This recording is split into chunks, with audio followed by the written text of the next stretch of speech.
حضرت حارث عشری رضی اللہ تعالی عنہ فرماتے ہیں، یہ مسند احمد ابن حنبل میں بھی ہے، ترمذی میں بھی ہے، قال قال رسول اللہ صلی اللہ علیہ وسلم انی آمرکم بخمس اللہ امرنی بہن۔ یہ ایک روایت میں اضافی الفاظ ہیں، اللہ امرنی بہن، دوسری میں نہیں ہے۔ انی آمرکم بخمس کے بعد شروع ہو جاتی ہے بالجماعت والسمع والطاعت والہجرت والجہاد فی سبیل اللہ۔ مسلمانوں میں تمہیں 5 باتوں کا حکم دے رہا ہوں، اور یہ حکم اللہ نے مجھے دیا ہے، حالانکہ آپ کو بھی حکم دینے کا اختیار ہے، لیکن آپ نے تاکید کے لیے کہا، میں اپنی طرف سے نہیں کہہ رہا، میں پہنچا رہا ہوں۔ انی آمرکم بخمس اللہ امرنی بہن بالجماعت والسمع والطاعت والہجرت والجہاد فی سبیل اللہ۔ ذرا دیانتداری کے ساتھ ہاتھ اٹھائیں ان مجمع میں سے وہ لوگ جنہوں نے پہلے کبھی یہ حدیث سنی ہے۔ ایک تو ادھر میں نے ہاتھ دیکھا ہے، اس کا چرچا ہی نہیں ہمارے ہاں۔ کیوں؟ یہ اس لیول سے متعلق ہے جس لیول پہ ہم سوچتے ہی نہیں۔ اقامت دین کی جد و جہد، نظام کو بدلنے کی جد و جہد، یہ ہمارے ذہن سے خارج، ہمارے تصور دین سے خارج۔ دیکھیے وہ جو ہے بنی الاسلام علی خمس، اس میں امر نہیں ہے، یہ خبر ہے صرف۔ اسلام کی بنیاد 5 چیزوں پر قائم ہے، شہادت اللہ الہ الا اللہ وان محمد رسول اللہ، واقام الصلاۃ وایتاء الزکوٰۃ وصوم رمضان وحج البیت من استطاع الیہ سبیلا۔ یہ حدیث کس کو نہیں معلوم؟ متن یاد نہ ہو یہ بات دوسری ہے، کس کو نہیں معلوم 5 ارکان اسلام حضور نے بتائے ہیں؟ حالانکہ وہاں یہ ہے میں تمہیں حکم دے رہا ہوں، اور چرچا ہی نہیں ہے ہمارے یہاں۔ جس گاؤں جانا نہیں اس کا راستہ کیا پوچھنا، جو کام ہم نے کرنا ہی نہیں، اس کے جو لوازم ہیں ان کے تذکرے کی کیا ضرورت ہے؟ یہ ہے ہمارا اس وقت کا عام مسلمانوں کا تصور۔ زیادہ سے زیادہ یہ کہ دین کو پھیلاؤ، پہنچاؤ، کتابوں سے، رسالوں سے، ویڈیو سے، آڈیو سے، مواعظ سے، درس قرآن سے، ترجمہ قرآن سے، یا تو یہ کہ اپنی ذاتی نیکی کا تصور ہے، اور یا پھر اس سے اوپر صرف یہ دعوت و تبلیغ۔ اس سے اوپر کی تیسری منزل جسے اقامت دین کہا جائے، جو خصوصی الفاظ حضور کے لیے 3 مرتبہ قرآن میں آئے، هو الذی ارسل رسولہ بالہدی ودین الحق لیظہرہ علی الدین کلہ۔ کسی اور نبی کے لیے 1 دفعہ بھی نہیں آئے، حضور کے لیے 3 دفعہ آئے، سورہ توبہ، سورہ فتح، سورہ صف۔ یہ چونکہ چیز ہمارے ذہنوں سے نکل گئی ہے، لہذا اس کے جو متعلقات ہیں اس کی طرف بھی توجہ نہیں ہے۔ سیدھی سی بات ہے، منطقی بات ہے، جس گاؤں جانا نہیں اس کا راستہ کا ہے وہ پوچھنا۔ یہ 5 چیزیں ہیں لازم۔ جماعت کی شکل میں رہو، یہ بھی فرمایا علیکم بالجماعہ، یہ حضور کی حدیث ہے، علیکم بالجماعہ، لازم جماعت کی شکل میں رہو۔ اور حضرت عمر کا قول ہے، اور آپ کو معلوم ہے کہ صحابی کا قول بھی حدیث کہلاتا ہے۔ حضرت عمر فرماتے ہیں لا اسلام الا بالجماعہ ولا جماعہ الا بالامارہ ولا امارہ الا بالاطاعہ۔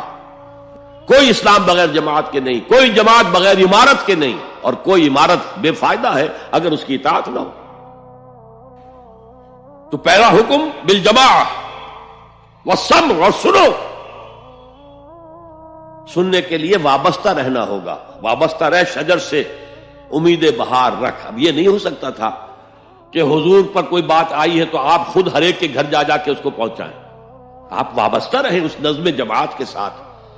جیسے کہ درخت کا پتا جو ہے اس تک بھی جڑ سے لے کر جو غذا آ رہی ہے درخت کے پتے تک پہنچ رہی ہے، تو پیوستہ رہ شجر سے امید بہار رکھ، اس پیوستگی کے ساتھ، تاکہ وہ سارے احکام آپ تک خود بخود پہنچے۔ والطاعہ، اور اطاعت۔ 3 چیزیں ہو گئی، بالجماعت والسمع والطاعت والہجرت والجہاد فی سبیل اللہ۔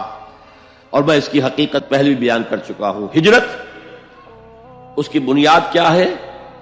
حضور سے پوچھا گیا ای الہجرت افضل یا رسول اللہ، اے اللہ کے رسول سب سے اعلیٰ اور سب سے افضل ہجرت کون سی ہے؟ فرمایا ان تہجر ما کرہ ربک، ہر اس چیز کو چھوڑ دو جو تمہارے رب کو پسند نہیں ہے۔